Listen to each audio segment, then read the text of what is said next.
Merhaba arkadaşlar, nasılsınız? Beni sorarsanız her zaman söylediğim gibi bomba gibiyim. Arkadaşlar pandemide canınız sıkılıyordur diye düşündüm. Birçoğunuz evlere tıkıldı, malum yasaklar. Ne yapalım o zaman? Biz de dans edelim diye düşündüm. Biraz sonra Türkiye'nin bir numaralı dans hocası Erkan Gündüz'le sohbet edeceğim ve ondan ilk dersimi alacağım. Ben salsa işlemeyi düşündüm ama konuşamadım işlemek derken salsayı öğrenmek istiyorum daha doğrusu. Aslında evde hep yapıyorum ama tekniklerini bilmiyorum. Ama ondan da rica ettim. Şöyle güzel bir partnerin varsa gelsin de dedim. Şöyle güzel bir bachata yapın dedim. Biliyorsunuz çok meşhur. Siz de bence ekranın başına gelin ve böyle videoların gelmesini istiyorsanız aşağıya lütfen yorum atın. Sizi seviyorum. Görüşürüz biraz sonra.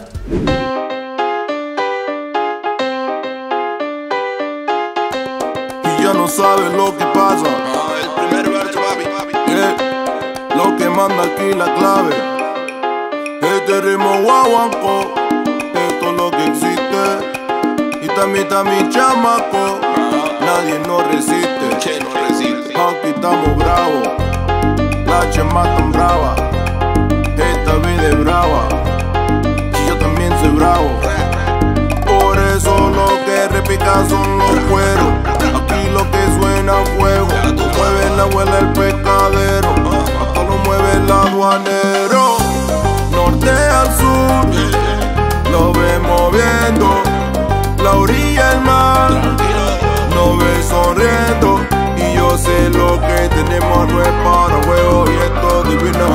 Por eso lo que hacemos quitar tu mano con ritmo letales.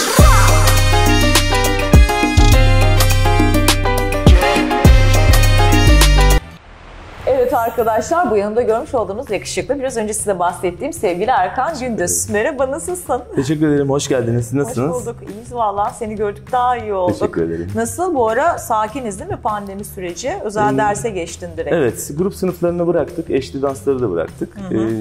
Genelde özel dersler ağırlıkta veriyoruz. Tabii bu bir süre önce yaza yakın bir döneme geçersek biraz böyle düğün dansları da çok oldu. Ama şu anda gayet sakiniz. Biz de çok fazla kişiyi böyle riske atıp kapalı bir yere sokmak zaten istemiyoruz. Ama çok ferah, çok güzel bir yer. Elinize sağlık. Kaç senedir açık burası? My Dream Dans Okulu. Biz buradaki salonumuz bir senedir açık, Mecidiyeköy'deki. Normalde Taksim'deydik. Bir de caddede vardı galiba. Bağdat Caddesi'nde de salonumuz vardı. Arkadaşlar Erkan'ı bilenler bilir. Bizim zaten setteki oyunculara da özel ders verir. En son şimdi şey var değil mi? ATV'de başlayacak Akıncılar var. Geçen tango verdim diyordun onları. Tango mu vermiştin? Yanlış mı hatırlıyorum? Tango aldılar. İzleyin, çok da güzel oldu. Ben de merakla bekliyorum. Ben de evet, özellikle izleyeceğim. Siz de kaçırmayın bence. Biraz kendinden bahset. Hani seni bilenler biliyor ama izleyicilerimden bilmeyen varsa ne zaman dansla karşılaştın, sevdin, kaç yaşında başladı bu iş ve böyle profesyonelliğe döktün, şampiyonlukların var, yurt dışında bir sürü iş yaptın. Hepsinden bahset canım. Ben uyuyorum. Çok küçük yaşlarda uyuma. Ya çok küçük yaşlarda başladım. 6-7 yaşlarında başladım. Biz Kafkas kökenliyiz. Önce Kuzey Kafkas halk danslarıyla başladım. Uzun süre böyle onların peşinde çok koştum. Çünkü çok sevdiğim, kendi yöremin bir de kendi şeyimin dansıydı. Sonra da üniversite spor akademisi falan derken biraz branş değiştirdim. Step aerobik, sportif aerobik derken salon danslarıyla tanıştım. Türkiye'nin ilk salsa demeyeyim, Türkiye'nin ilk cha-cha, rumba, samba, jai, paso doble, international stil, Latin dansları. Onların ilk yarışmalarına katılan kişilerden biriyim. Sonra sosyal danslara döndüm. Teşekkür ederim. Yani salsa, bachata ağırlıkta eğitim veriyorum salonumda da. Dünyanın birçok yerinde de festivallere eğitmen olarak gidiyorum. Dünyanın birçok ülkesine de bu şekilde ziyaret etme şansı buldum. Orada gösteriler yapıyorum. Benim için tabii bir hayaldi. O yüzden okulumun ismiyle reklam olur mu bilmiyorum ama My Dream Dance. Peki ben sana bir şey sormak istiyorum. Senin için bu dans olayı meslek mi, tutku mu? Ya şimdi benim için kesinlikle tutku, bir defa onu söyleyeyim. Belki kime sorsanız onu söyleyecektir ama Ya dünyanın her yerinde çok zor dans etmek. Ya sanatla uğraşmak çok zor. Biz şimdi salsayı işleyeceğiz ama ben hep merak etmişimdir. Bir sürü dans çeşidi var. Salsanın bile bence kendi içinde çeşitleri var ama ben yanlış bir şey söylemek istemem. Bir, hemen soracağım hangi ülkeye ait bir dans? Ben çok seviyorum çünkü bir önceki yaşamımda orada mı yaşadım acaba diye sormak istiyorum. İki, bütün çeşitlerinden bahsetsen. Ya salsa aslında birçok dans olduğu gibi Afrika kökenli. Afrika kökenli. Ama dünyada bu işi yapılan yer Küba. Yani Küba familyasından çıktığı düşünülüyor. Yani dünyaya yayan kişiler de dünyanın en iyi dansçılarından bir tanesi Eddie Terez'dir mesela. Onlar Küba'dan çıkıp dünyaya bunu yaymış, öğretmiş, geliştirmiştir. Bizim de mesela İstanbul Winter Dance Festivali diye bir festivalimiz var. Dansı merak eden insanlar internetten araştırabilirler. Antalya Summer Dance Festivali diye festivalimiz var. Dünyada bu işi yapan uluslararası platformda kendilerini kanıtlamış kişileri Türkiye'ye getiriyoruz.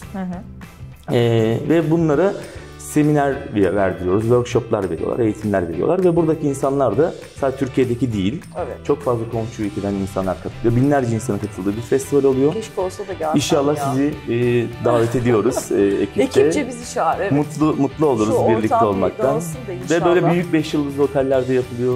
Konforu iyi oluyor. Dünyanın her tarafından dans seven insanlarla tanışmış oluyorsunuz. Siz dans edin, ben yemek yerim.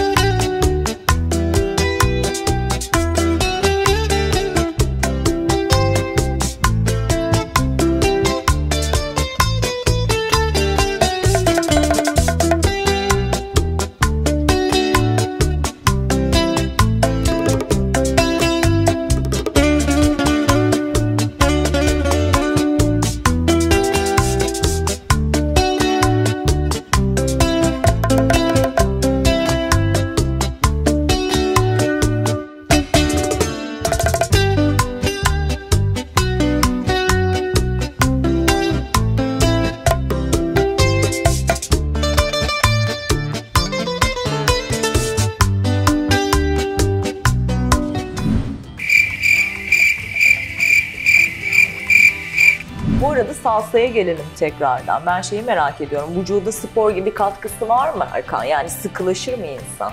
Ya ben aynı zamanda beden eğitimi öğretmeni olduğum için kesinlikle öneriyorum. Aynı zamanda önerdiğim bir spor bu. Sakatlanma riski çok az. Sağlıklı bir vücuda sahip oluyorsunuz. İyi görünen bir vücuda sahip oluyorsunuz. Sosyal oluyorsunuz, yeni insanlar tanıyorsunuz. Ruhsal olarak da kendinizi tedavi ediyorsunuz. Bu kadar birlikte bir şey size kim verebilir, ne verebilir? Ve bunu çok mutlu bir şekilde yapıyorsunuz. Yani o 1 saatin, 1,5 saatin nasıl geçtiğini kesinlikle anlayamazsınız bile. Bitmesin dersiniz yani. Doğru. Mutlu olarak size bu saydığım 5 şeyi verebilecek çok az şey olduğunu düşünüyorum. Doğru, haklısın.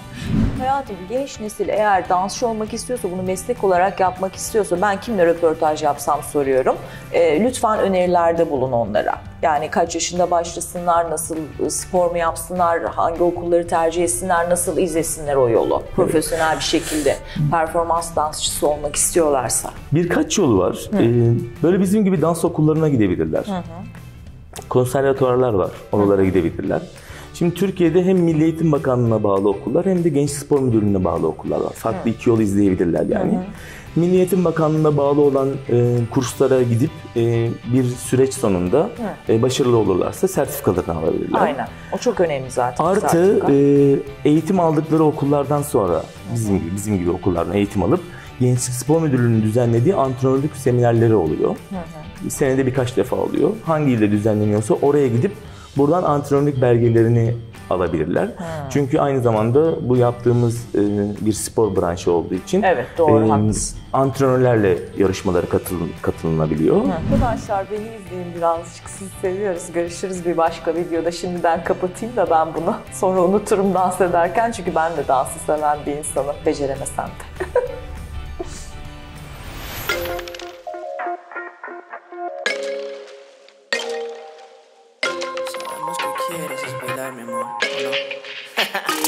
Ella quiere farra, farra, farra, farra, farra, farra.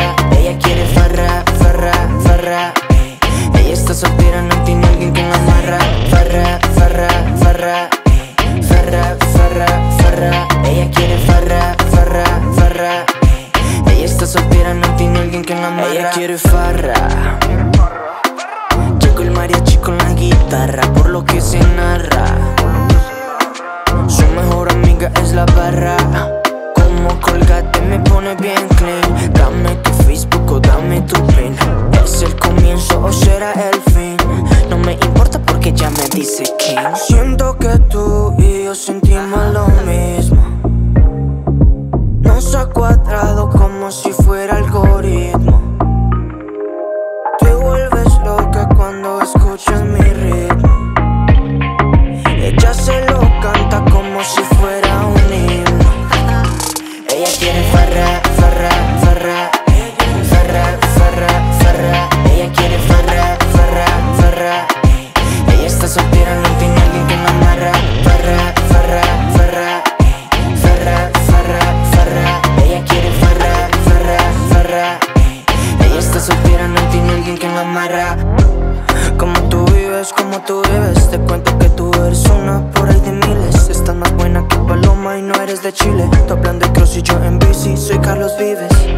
Como tú vives, te cuento que tú eres una por ahí de miles. Estás más buena que Paloma y no eres de Chile. Tú hablan de cross y yo en bici, soy Carlos Vives. Es el proceso, no lo que vale, solo disfruta, se